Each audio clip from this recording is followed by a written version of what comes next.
Marami sa inyo nagtatanong kung gaano katagal ba ang processing time ng Agri-Food Pilot.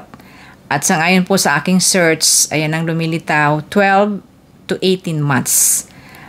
Sa Google search guys, yan ang lilitaw. At saka nakita ko rin po sa website ng Puna Law Firm, isang immigration firm yan. Depende na sa completeness ng inyong application. At saka isa pa, marami po ang nag-apply.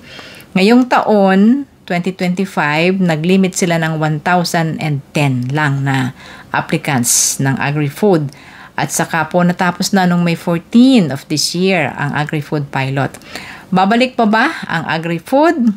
Wala pong katiyakan. Hindi natin guys masabi kasi wala silang ina-announce pa. So para sa mga ang trabaho ay agriculture dito po sa Canada, may mga pathway naman katulad ng mga provincial nominee na pwede nyong pag-applyan ng inyong PR. So yun po, 12 to 18 months, hanggat hindi kayo sinasabihan ng IRCC, keep on wishing and praying na sana po ma-approve ang inyong application. At paalala guys, iwas po sa scam. Meron pong mga fake account na gumagaya kay Ate Menchi, nag-aalok ng trabaho. Mga fake po yon, huwag po kayong maniniwala. Fake account po, scammer guys ang mga yon. Ayun. Thank you for watching. Si Ate Menchi from Toronto. Bye!